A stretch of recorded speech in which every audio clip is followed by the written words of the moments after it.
कल क्या सुने थे हम लोग?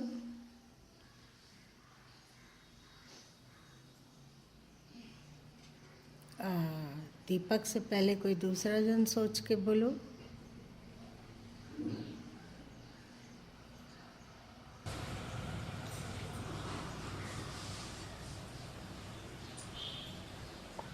गुरु की कृपा में शिष्य का भी योगदान होता है, मतलब कि शिष्य को भी अपनी तरफ से सहयोग करना होता है, तब वो अध्यात्म मार्ग में आगे बढ़ पाता है। सिर्फ गुरु ही सब कुछ नहीं कर सकते हैं और सिर्फ शिष्य ही सब कुछ नहीं कर सकता है। दोनों का परस्पर सहयोग से शिष्य आगे बढ़ सकता है और अनन्य प्रेम के बाद। आगे बोलो।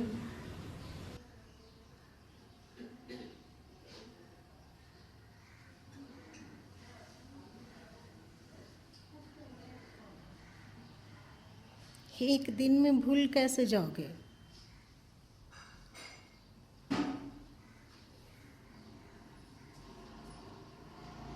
चलो बोलो।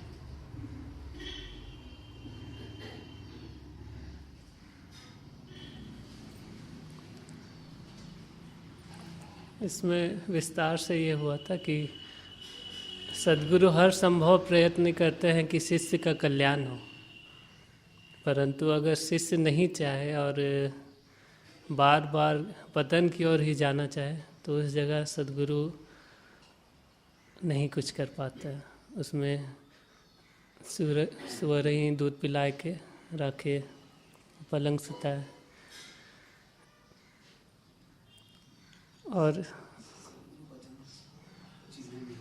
हाँ, सद्गुरु वचन चिन्हे नहीं फिर चहले को जाए।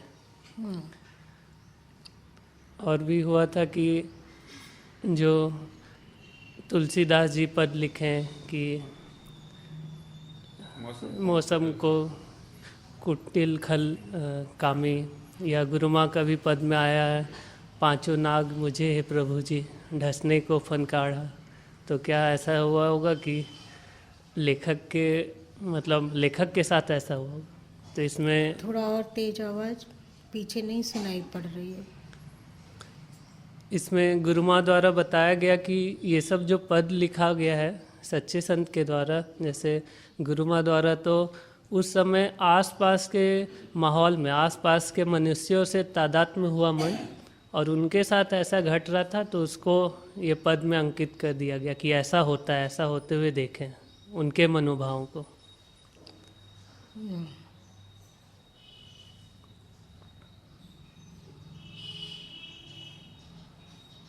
और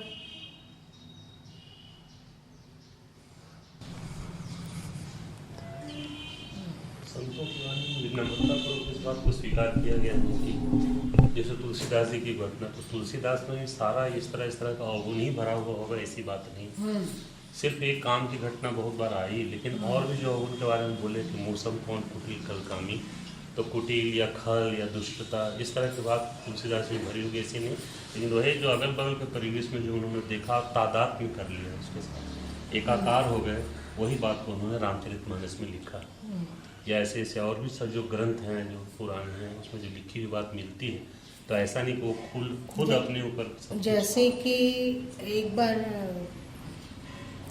रामकृष्ण परमहंस जी को गंगा यात्रा की इच्छा हुई। वे वहाँ अपने शिष्यों के साथ गए, नौका पर बैठे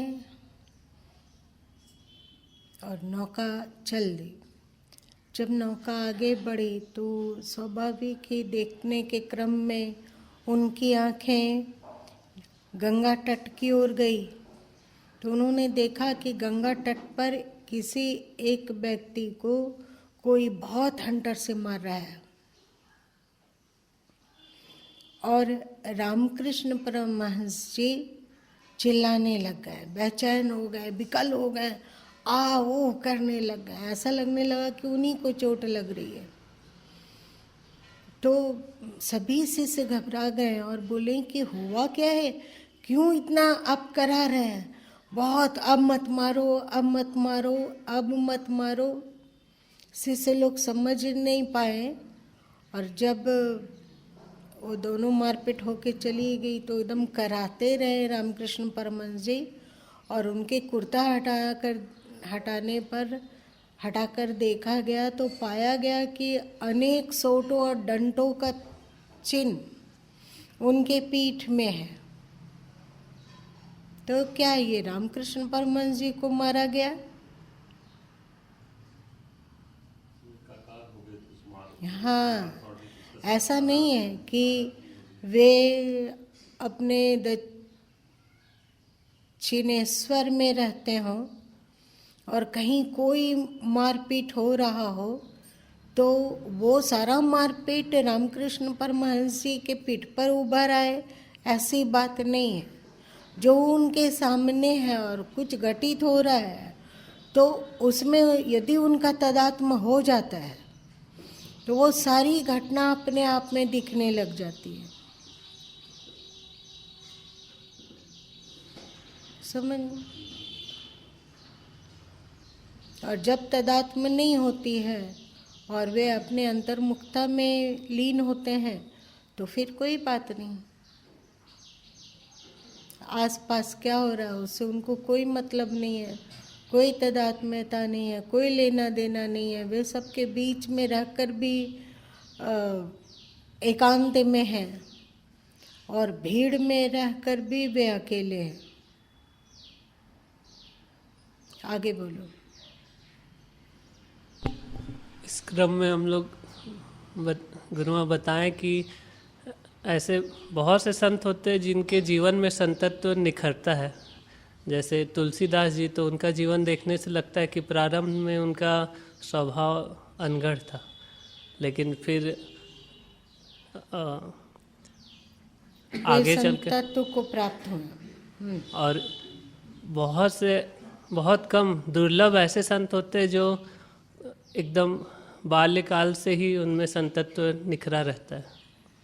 इसमें जैसे गुरु माँ बताएं, अपना दृष्टांत दिए कि बचपन से ही ईश्वर से फ्रेंडशिप करना। अरे ये छोटा सा दृष्टांत था, और भी बहुत कुछ बताया।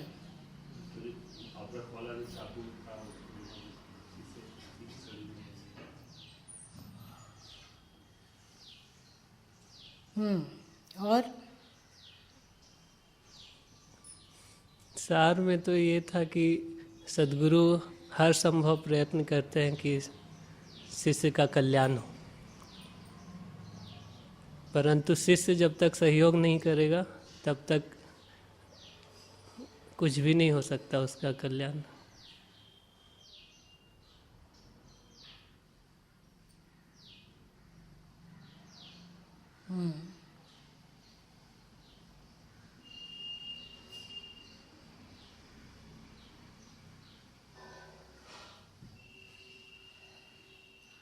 एक सद्गुरु होते हैं और एक संत होते हैं।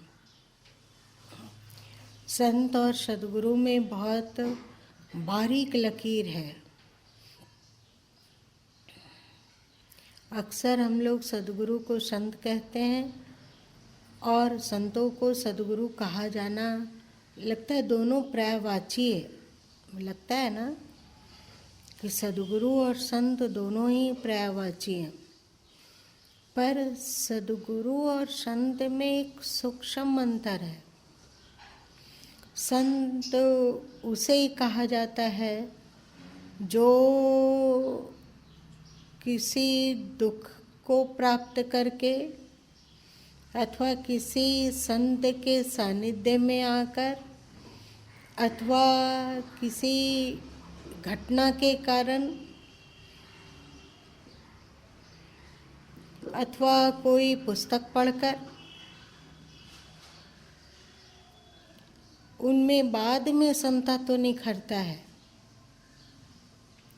किसी के सानिध्य में आए, किसी संत के सानिध्य में आए, तब उनके अंतस में वैराग्य का भाव जागता है और ज्ञान की लहरियाँ लहराने लगती है, तो उसको संत कहा गया। और जो संत के सानिध्य को पाकर किसी में साधकत्व उभरा, मतलब फिर चाहे वो घर में रहे चाहे सन्यास में, पर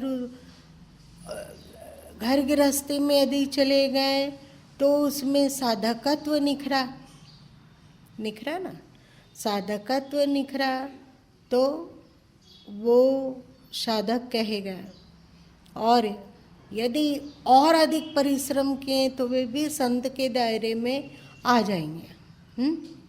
चाहे घर में हो चाहे जंगल में हो, जिसके भीतर किसी सद्गुरु के सानिध्य में ज्ञान निखरा तो वे संतत्व को प्राप्त कर लेते हैं। और कुछ ऐसे भी होते हैं जो किसी संत अथवा सद्गुरु के सानिध्य में आने के कारण उनको वैराग्य नहीं हुआ।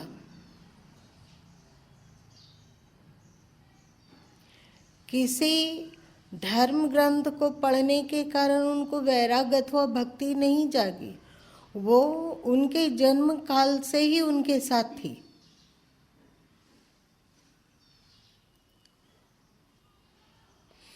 और जन्म काल के समय में जो उनके भीतर भक्ति थी अथवा वैराग्य था अथवा ईश्वर के प्रति प्रेम था, वो दिनानुदिन निखरता जाता है। बाहर में ना, अब वो बाद में सोचेंगे कि किसी संत के आश्रम में जाना चाहिए अथवा किसी सद्गुरु का शिष्यत्व धारण करना चाहिए, लेकिन शिष्यत्व धारण करने के पहले से ही उनकी क्वालिटी कुछ और है।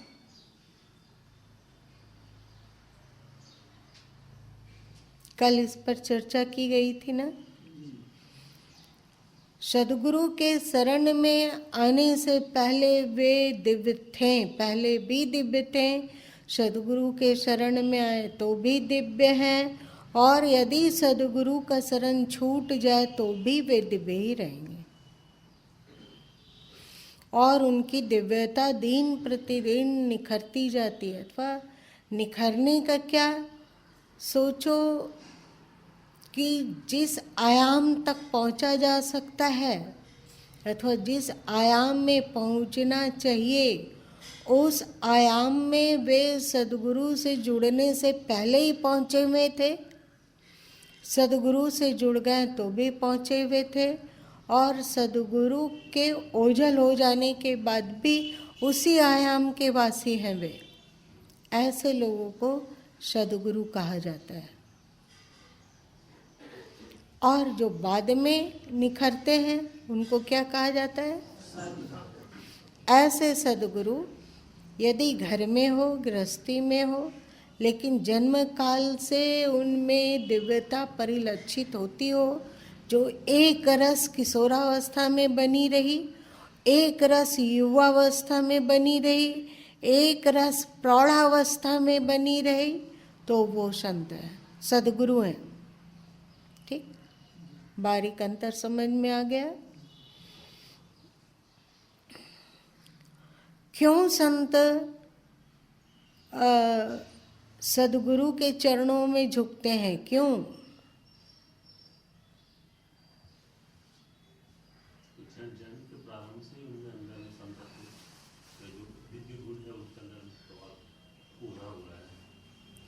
बहुत सारे लोग हैं जो कि संतत्व का तो वाना ले लिए,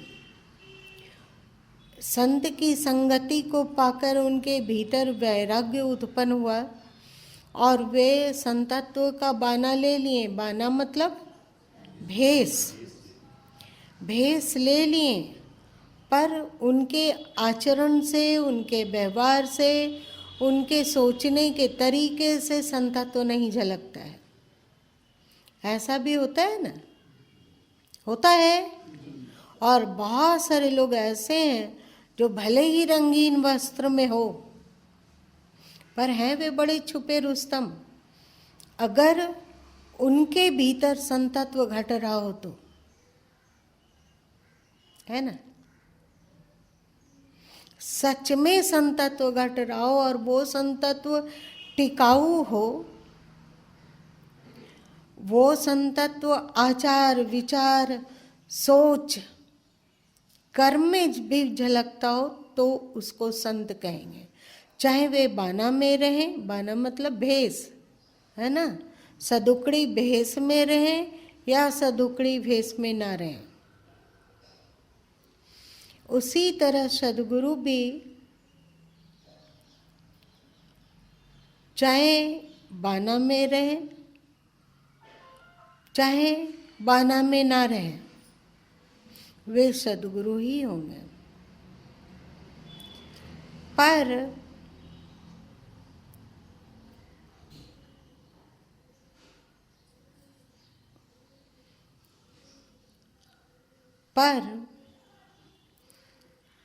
जो सदगुरुत्व को प्राप्त व्यक्ति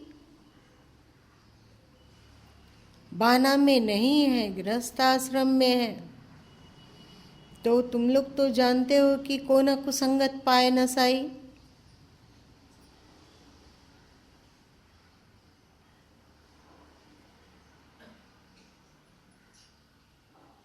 सच्चे सदगुरु तो नहीं टिकेंगे।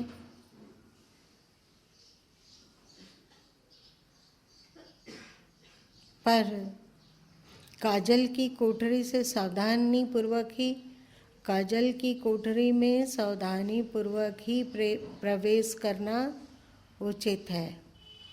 अब जब आपका भौतिक कर्तव्य पूरा हो गया, तो अब भौतिक कर्तव्यों पर पूर्ण विराम लगाइए और आध्यात्मिक कर्तव्य में जुट जाइए।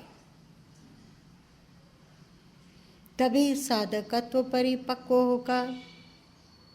और जो सदगुरु हैं वे घर गृहस्थी में भी रहें तो घर गृहस्थी से उनको बहुत मतलब नहीं है। वे जब चाहें, जिस पल चाहें, ऐसा नहीं कि बेटा बेटी प्रतिकूल हो गया अथवा माँ बाप प्रतिकूल हो गए अथवा भाई बहन प्रतिकूल हो गए अथवा पत्नी अथवा पति प्रतिकूल हो गए, इसलिए सन्यास, सब कुछ का त्याग करके सन्यास लेने की इच्छा हुई, ऐसी बात नहीं है। सब सुख आराम हो, फिर भी वे घर में भी सन्यास्त रह सकते हैं और पूर्ण रूपेण सब कुछ को त्याग कर वहां से निकल भी सकते हैं। है संभव? संभव नहीं है।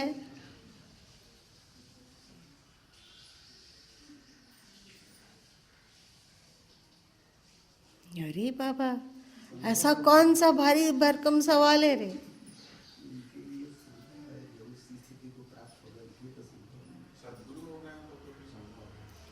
सदगुरु तो ठीक है, लेकिन जो सामान्य इंसान है, सदगुरु नहीं है, साधक है, तो ये संभव नहीं है कि ठीक है कि बाना नहीं है, सफ़ेद वस्त्र नहीं है अथवा गेरुआ वस्त्र नहीं है अथवा कोई तामझाम नहीं है, पर क्या हम तो कर्तव्य निष्ठा में हैं, हम तो अपना कर्तव्य कर रहे हैं, हम तो अपना कर्तव्य कर रहे हैं, हम तो अपना कर्तव्य कर रहे हैं। किसके प्रति कर्तव्य कर रहे हो? तुम मरने तक संसार के प्रति ही कर्तव्य करते रहोगे। 5 पांडव भी थे तो अपने जीवन के आखिरी में हिमालय की ओर बढ़े कि नहीं?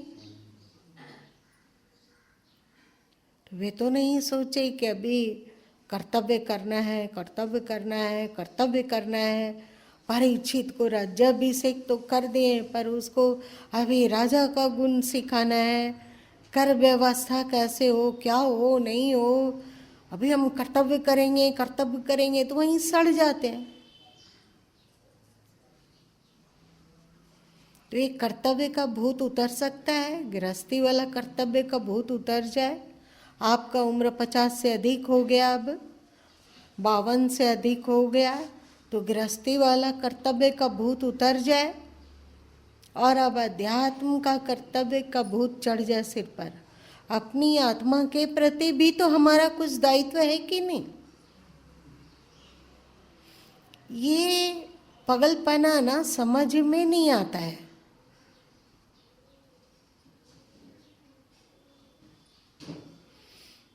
ये कौन सी बात हो गई कि अगला मतलब परिवार के सब लोग चाहते हैं कि अब वो कर्तव्य ना निभाए, क्योंकि उसके कर्तव्य निभाने से दूसरे को टेंशन होता है। होता है, माँ बाप हैं, ठीक है, बहुत अच्छा है, पर बेटे लोग जब बड़े हो जाते हैं और माँ बाप फिर भी टोका टिप्पणी ये वो करते रहते हैं तो परेशान होता है बच्चा कि नहीं होता है, जो युवा बेटा बेटी जो हो। तो अब तो छोड़ दो उन लोग का सिर दुखाना, जो सिखाने का था सिखा दिए, अब तो तटस्थ हो जाओ, अब तो विरक्त हो जाओ, शरीर से नहीं मन से।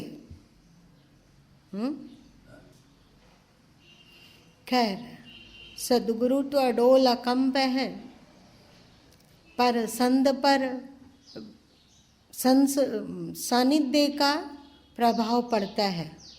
साधकों को भी सानिध्य का प्रभाव पड़ते देखा जाता है, पर सदगुरु अपनी स्थिति में अडोल अकम्प है। कल बताया गया था यही ना, यही बताया गया था। कल ये नहीं बताया गया था कि संत किसको कहते हैं और सदगुरु किसको कहते हैं। इसको एक शब्द में ऐसे तो डिफाइन, जितने भी सदगुरु हैं वो संत तो हैं, लेकिन जितने संत हैं वो सदगुरु बने या कहलाएंगे वो संभव नहीं इसमें ये। लेकिन जो संत का चोला, संत का जो वाना है वो गृहस्थ धर्म में भी निभाया जा सकता है, एकदम नहीं, बगैर वानप्रस्थ मतलब बगैर कहीं जंगल में गए। बिल्कुल जंगल में जाने की कोई ज़रूरत नहीं है, मन को जंगल में भेज देना चाहिए। तन से आप जाएं वहीं रहिए, पर मन को जंगल में भेज दीजिए। मतलब अभी इस उम्र के पड़ाव में हम लोग मन को जंगल में भेज सकते हैं, भेज सकते हैं। वाह, थोड़ी कठिनाई आएगी, थोड़ा और मन को दृढ़ बनाना होगा, लेकिन हो सकता है। लेकिन इसको बार बार परिवार के बीच जताना मत, नहीं तो वे दुखी होंगे, और दुखी करना उद्देश्य नहीं है, असंग होना उद्देश्य है ना। कमलवत रहनी अपनाना उद्देश्य है। ठीक है, वे साधक हैं, परिपक्व होकर संत में परिणत हो जाएंगे। इसी तरह संतत्व को परिपक्व करते करते करते करते करते एक दिन वह सदगुरु की तरह धरती पर आता है। मेरी बात समझ में आ रही है? क्या बोल रहे हैं, क्या बोले? पहले साधक प्रयत्न पूर्वक संत बनता है, फिर अनेक जन्म या संतत्व धीरे धीरे निखरते निखरते एक जन्म ऐसा भी आता है जिसमें शुरू से ही संतत्व अर्थात सद्गुरु के रूप में उभरते हैं।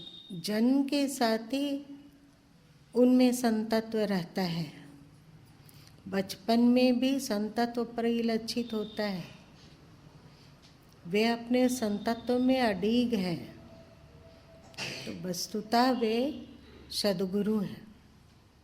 तो सद्गुरु मतलब जो बने हैं, इसका ये एक अर्थ ये भी तो हो सकता है कि अनेक जन्मों के संतत्व का फल इस जन्म में उभरा। हाँ, अनेक जन्म में संतत्व का पालन करते करते करते करते वे इस स्थिति में आए कि जन्म से ही उनके भीतर संतत्व निखरा हुआ था।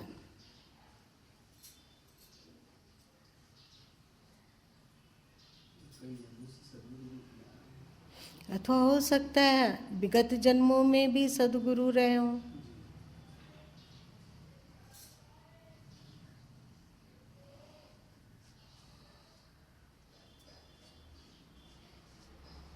और बताओ क्या बोले? आज्ञा चक्र के क्रम को आगे बढ़ाएं या और कुछ?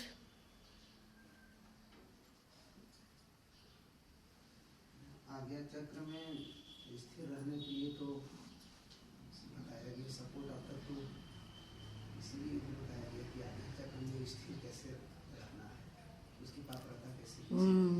उसमें बताया गया महात्मा बुद्ध का कायोनुपस्यना। वस्तुतः ये जो अनुपस्यना ध्यान है वो भगवान शंकर के द्वारा दिए गए उपदेश का ही आज के समयानुसार ढाला हुआ साधन है।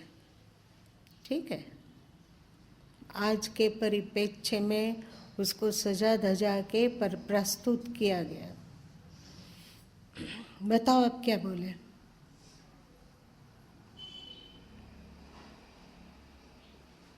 प्रेम और भक्ति बोले या योग और ध्यान?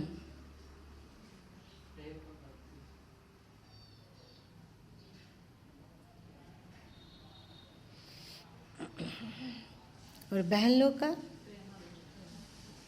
हाँ,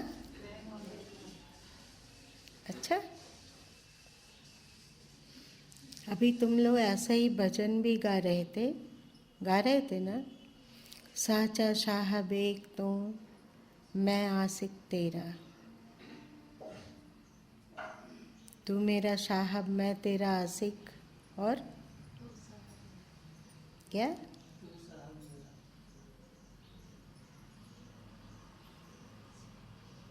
नहीं, कुछ और था।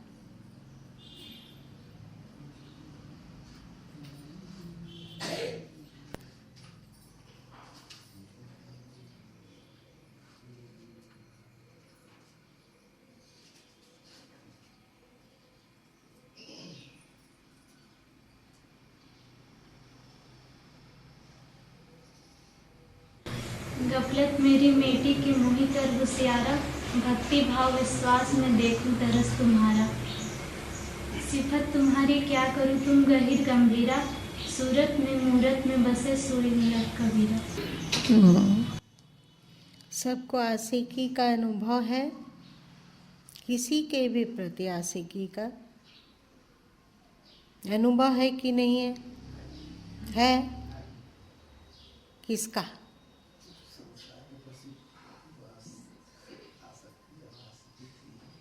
धन के प्रति आशिकी है कि नहीं?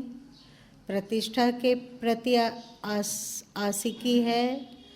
चाहे परिवार के प्रति आशिकी है कि नहीं? अथवा मान प्रतिष्ठा के प्रति आशिकी है क्या नहीं? अथवा अपने इस देह पर आशिकी है कि नहीं? है।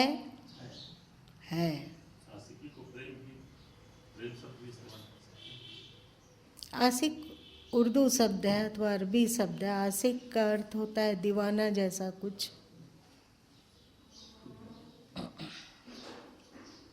क्या भक्ति जो कर चुका प्रेम होगा, या जो प्रेम में सराबोर होगा उसमें भक्ति आएगी?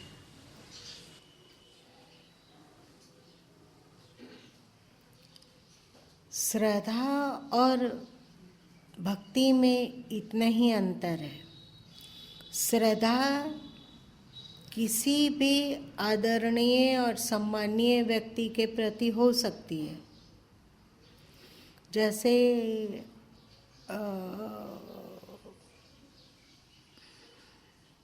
जैसे हमारी माता पिता के प्रति श्रद्धा है, अथवा हमें हमारे गुरु के प्रति श्रद्धा है, तो श्रद्धा का प्रभाव उसके कर्म में तो दिखता है,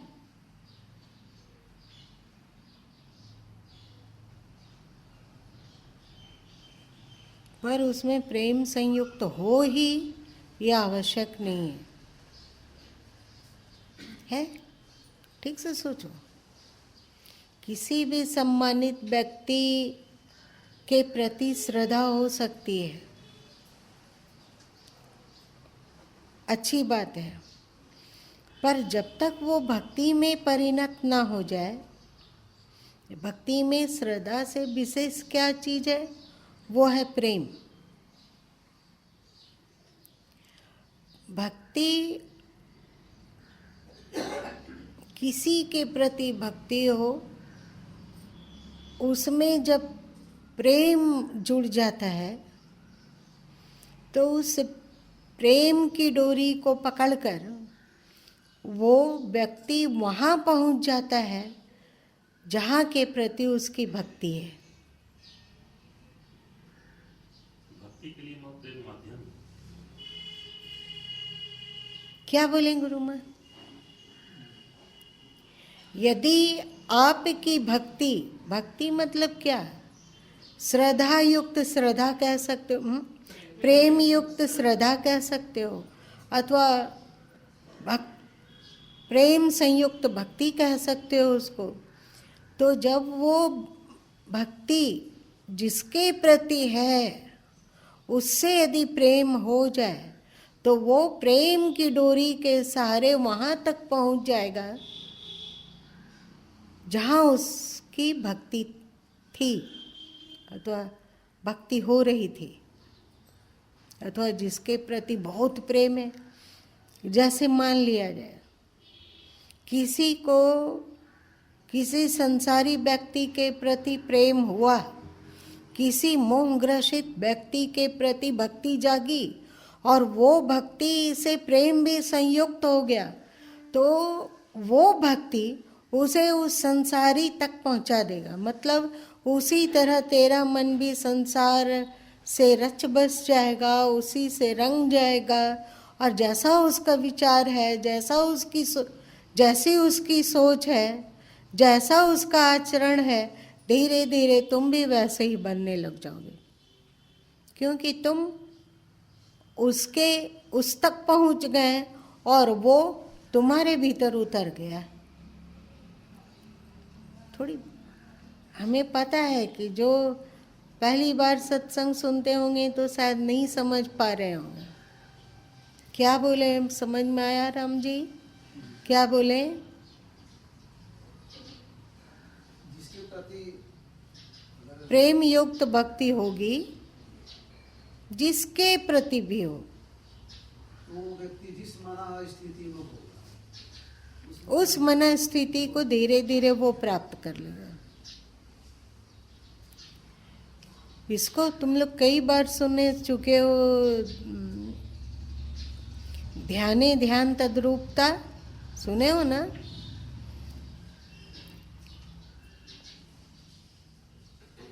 और सुने हो जैसा ख्याल वैसा हाल, सुने हो? जिससे प्रेम होगा उसका ख्याल अंदर में घूमते रहेगा कि नहीं? घूमते रहेगा। और जब वही ख्याल घूमते रहेगा तो वैसा ही हाल हो जाएगा। वो यदि मोह से ग्रसित है, वो यदि संसारिकता में रचे पचे हुए हैं, वो यदि दुनियादारी में डूबे हुए हैं, वो यदि मन से बहुत ही उलझे हुए हैं, तो वो सारी की सारी क्वालिटी जो उनके प्रति भक्ति कर रहा है उसमें उतर आएगी। श्रद्धा युक्त प्रेम को भक्ति कहते हैं। तो श्रद्धा युक्त प्रेम तो जिनको हम गुरु मान रहे हैं, या इस तरह से जिनको हम ईश्वर मान रहे हैं, उनसे हम श्रद्धा भी करेंगे और श्रद्धा में हम प्रेम को संपूर्ण, मतलब श्रद्धा के साथ प्रेम जोड़ देंगे। परंतु अगर संसार में किसी के प्रति वो है तो वहाँ पे श्रद्धा नहीं होती है, प्रेम हो सकता है, पर श्रद्धा वाली चीज़ तो ऐसा नहीं है कि उस व्यक्ति विशेष के प्रति श्रद्धा हो ही। भक्ति किसको कहते हैं? लगाव को भक्ति कहते हैं। लगाव को भक्ति कहते हैं। ये लगाव जब दिव्य से जुड़ता है, और इस लगाव में, लगाव स्वाभाविक है कि उसमें प्रेम भी संपुट है ना? तो उस लगाव का तुम कहाँ इस्तेमाल करते हो, किस चीज़ में इस्तेमाल करते हो, वो तुम पर निर्भर है। वो तुम्हें एकदम बिल्कुल स्वतंत्र छोड़ा गया है कि लगाव को तुम कहाँ संयुक्त करो। बताओ अभी हम लोगों का लगाव कैसा है?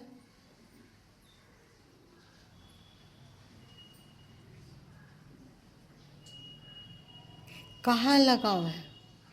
ईश्वर के हम अधिक आशिक हैं या संसार के अधिक आशिक हैं? ठीक से देखकर सोच के बताओ। संसार की अधिकार। इसमें कभी पूर्ण विराम लग सकेगा इस जीवन काल में?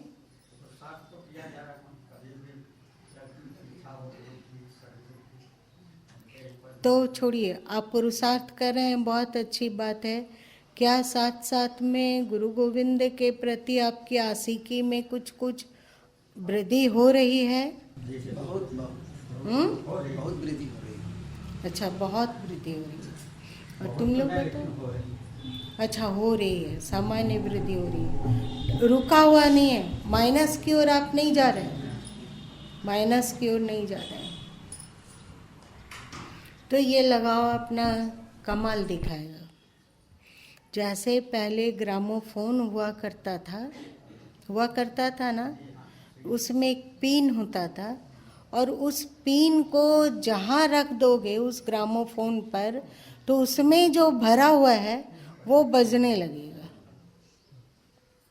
ऐसा ही होता था ना ग्रामोफोन में। वैसे ही आपको जो ईश्वर की ओर से लगाव मिला है, इस लगाव को तुम जहाँ जोड़ दोगे उसी तरह का फल को देने वाला बन जाएगा। अब हम लोगों को कोशिश ये करनी चाहिए कि जितना भौतिक जगत में हमारा लगाव है, कम से कम उतना लगाव हमें अपने इष्ट के प्रति हो जाए। 50-50 चलेगा। पर क्या ये भी सरल है? कुछ देर के लिए आता है माँ, लेकिन फिर खत्म हो जाता है। वही तो कारण इसका ये है ना कि हम लोग अनादि काल से भौतिक दुनिया और भौतिकता के लगाव में उलझे रहे हैं। तो वो लगाव इतना अधिक मजबूत हो चुका है, इतना अधिक मजबूत हो चुका है कि हम जबरदस्ती ईश्वर के प्रति लगाव अथवा सद्गुरु के प्रति लगाव का बीज अंतस में डालते भी हैं, तो जब तक वो इतना बड़ा पौधा होता है तब तक संसार का लगाव तो विशाल वट वृक्ष बनकर लहराने लगता है। ऐसा ही हो रहा है ना। कोशिश करना चाहिए, हर लोगों को ये कोशिश होनी चाहिए कि जितना हम अपने शरीर और शरीर के संबंधियों पर ध्यान देते हैं और उसके सुख और उसके हित के बारे में सोचते हैं, उतना ही अपनी आत्मा के हित के बारे में भी सोचे, और साथ साथ में आत्महित जिसमें है उसके प्रति लगाव को भी बढ़ाएं। इसी को सद्गुरु कबीर साहब कहें, जैसी प्रीति कुटुंब से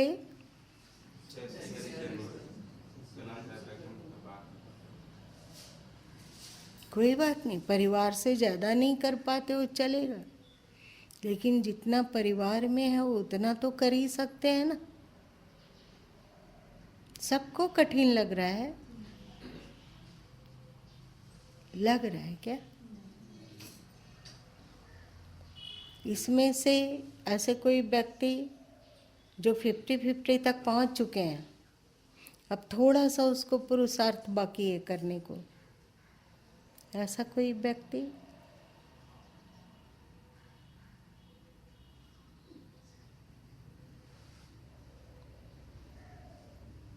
दीपक की आंखें मिटमिटा रही है और वो उसका अंतस चिक चिक के कह रहा है कि हाँ, ऐसा हो चुका है मेरे साथ। और कोई? अमित? ये जो साखी है, जैसी प्रीति कुटुंब से तैसी हरि सो होय, तो कुटुंब में तेरा शरीर भी आएगा। हाँ, तो फिर नहीं कर सकेंगे इस बात को। 50-50 वाली बात नहीं कर सकेंगे।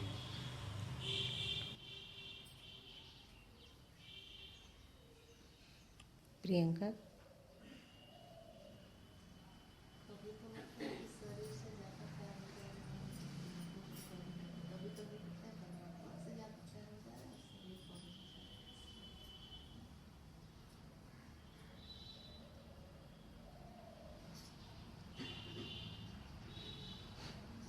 आशिक किसके? ईश्वर के।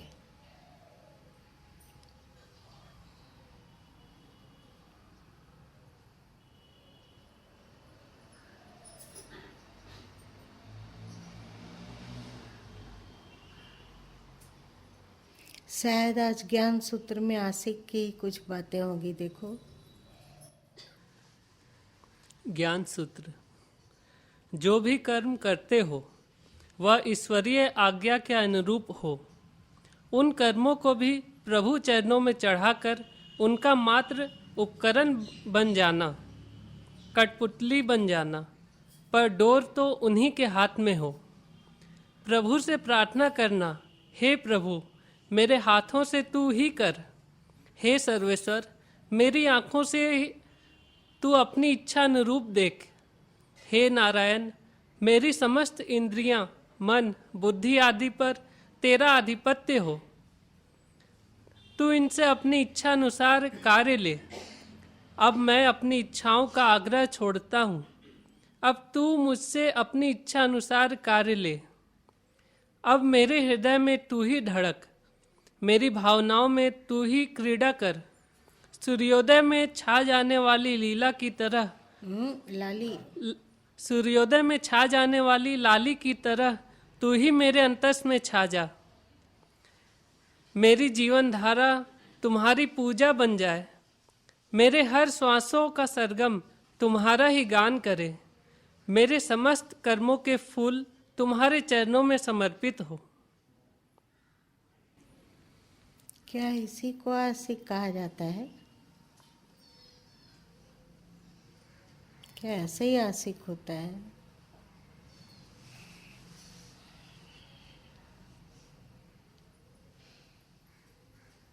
ये सन्नाटा क्यों है?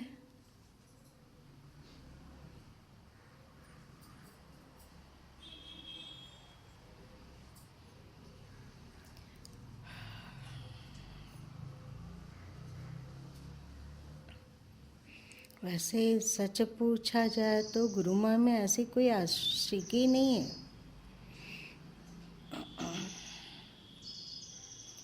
परंतु इतना तो प्रेम है कि जब वे योग की तरफ ले चलते हैं तो अपना कोई आग्रह नहीं होता है कि हमें यही चाहिए। होता है तो बिल्कुल एक योगी की तरह बात करने लगेंगे। कभी बीच में भक्ति और प्रेम और ये और वो आएगा भी नहीं। और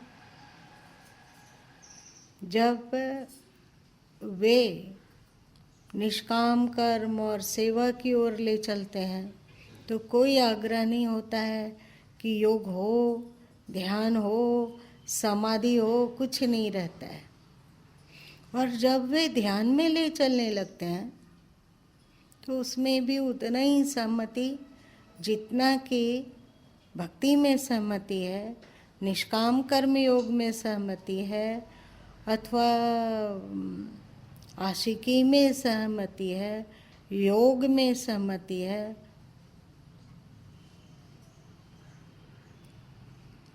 क्या सहमत है?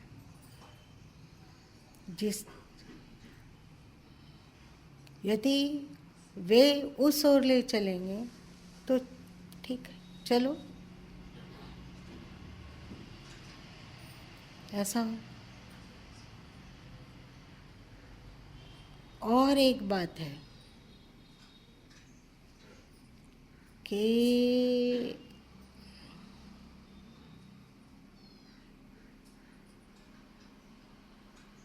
योगी कभी हो सकता है और नहीं भी हो सकता है, क्योंकि कवित्व हृदय से उपजता है, तर्क दिमाग से उपजता है।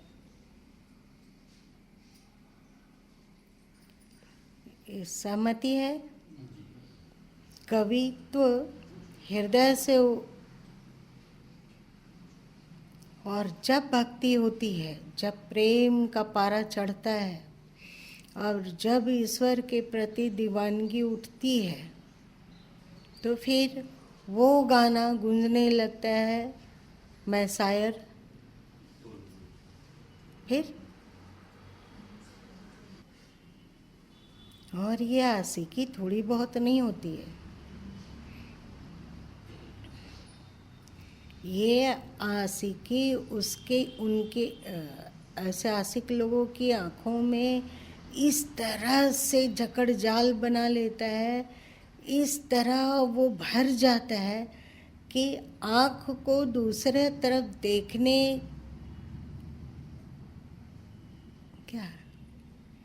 देखने की संभावना ही मिट जाती है। थोड़ा बहुत तो आँख में स्पेस रहेगा, तब न दूसरे की ओर देखा जाएगा।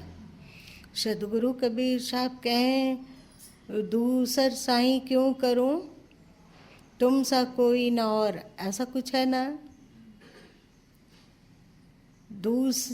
कहाँ आशिकी लगाएं, उसको बोध होने लगता है कि कहाँ आशिकी लगाएं। आशिकी लायक तो एकमात्र वही है।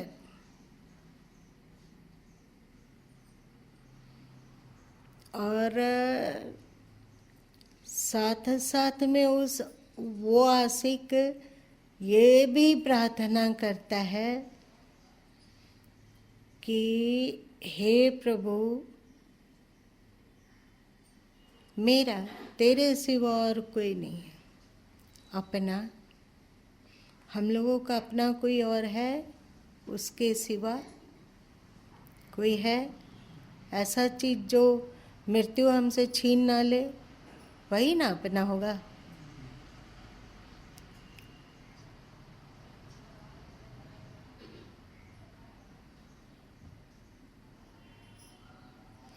तो दूजा साईं क्यों करूं, तुम सा दूजा न कोई, वो ये जानता है।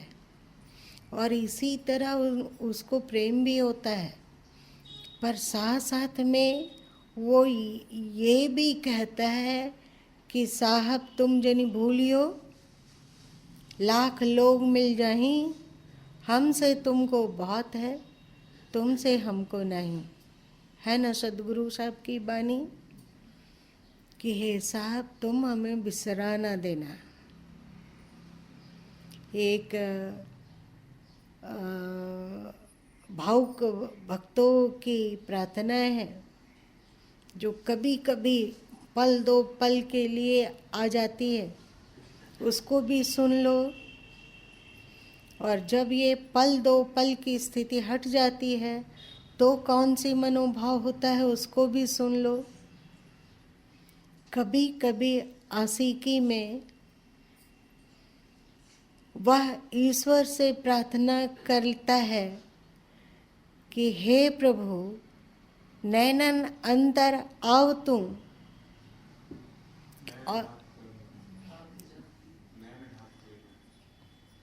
नैनन अंतर आव तू, नैन झाँपी लेऊं, ना मैं देखूं और को, ना तो ही देखन देऊं। इसका अर्थ क्या हुआ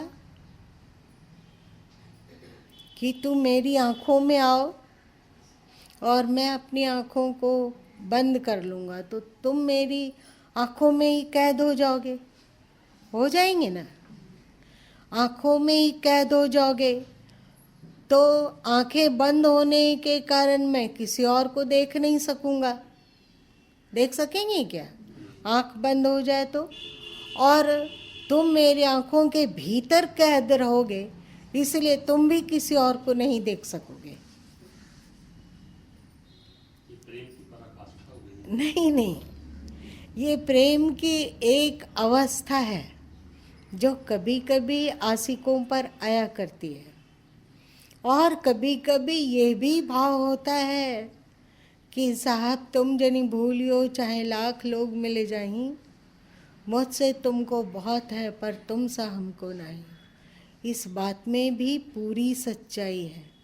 हम लोग जैसे भक्ति करने वाले उनके अनंत होंगे, हम लोग जैसे क्या, हम लोगों से बहुत बहुत बहुत अधिक प्रेम करने वाले, उनके इच्छा के अनुकूल जीवन जीने वाले, उनके आज्ञा के अनुरूप कार्य करने वाले, उनके मुताबिक अपनी सोच बनाने वाले, विचार बनाने वाले बहुतायत होंगे कि नहीं? और हम लोगों से भी बढ़कर इस तरह का प्रेम और भक्ति से डूबे हुए बहुत होंगे। ये बात सही है कि नहीं? तो यहाँ पे प्रार्थना करते हैं सदगुरु कबीर साहब कि साहब तुम जनी भूली हो, चाहे लाख लोग मिल जाएं, तुम मुझे भूल मत जाना।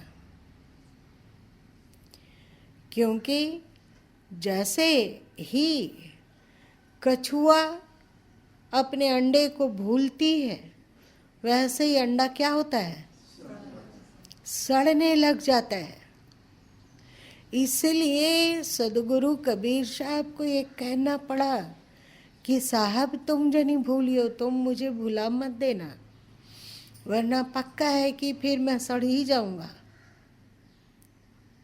साहब तुम जनी भूलियो, चाहे लाख लोग मिल जाएं, चाहे लाखों भक्त तुम्हें मिल जाए, लाखों हमसे अधिक प्रेम करने वाला तुम्हें मिल जाए, तो भी तुम मुझे भुला मत देना। क्यों? क्योंकि हमसा तुमको बहुत है, मेरे समान तो तुम्हारे पास अनंतो अनंत है, पर तुमसा हमको नहीं, पर तुम्हारे समान हमारे पास और कोई नहीं है।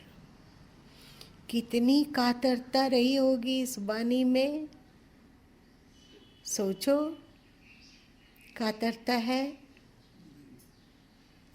है, आवाहन नहीं है। क्या इस वाणी को गाने पर आंखें छलक नहीं जाती है? ठीक से गाओ, उसमें अपने मन को संयुक्त होकर के गाओ, अपनी भावनाओं को संयुक्त करके गाओ। कैसे सदगुरु कबीर साहब जो कहते हैं कि मसी कागज छुओ नहीं, कलम धरो नहीं हाथ, और तीनों लोग के मुख ही जनाई बात। जो एक अनपढ़ हो,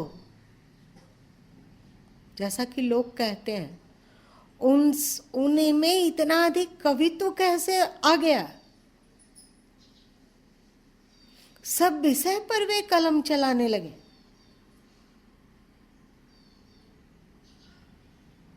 ये हुआ क्या? मीरा के भीतर प्रेम जागा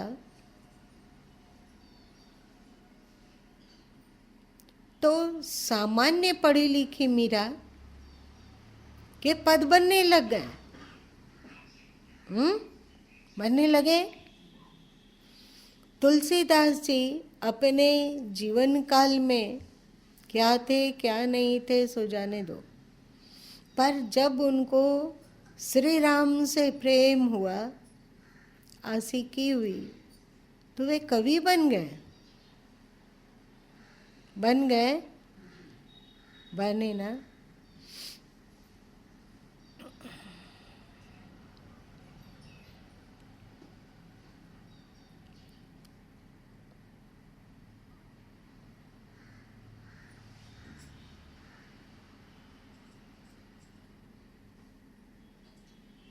हम लोग ये प्रार्थना तो नहीं कर सकते हैं कि नैनन अंतर आओ तो, पर ये तो प्रार्थना कर ही सकते हैं कि साहब, बोलो,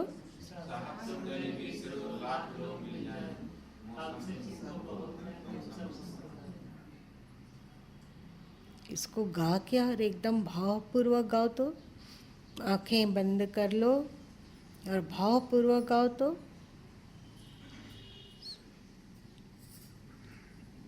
शुरू कीजिए अरुण जी, एकदम भक्ति पूर्वक, जैसे हम लोग एकदम पागल की तरह उनको पुकार कर कह रहे हैं। साहब तुम जनी बिसरो, लाख लोग मिल जाएं, साहब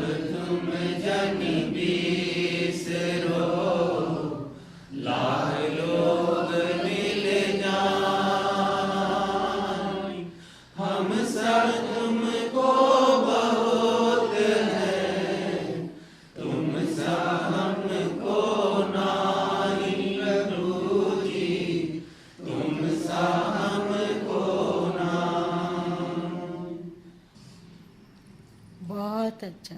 सब पुरुषार्थ करो कि जल्दी से जल्दी 50-50 में पहुंच जाए, फिर आगे देखा जाएगा।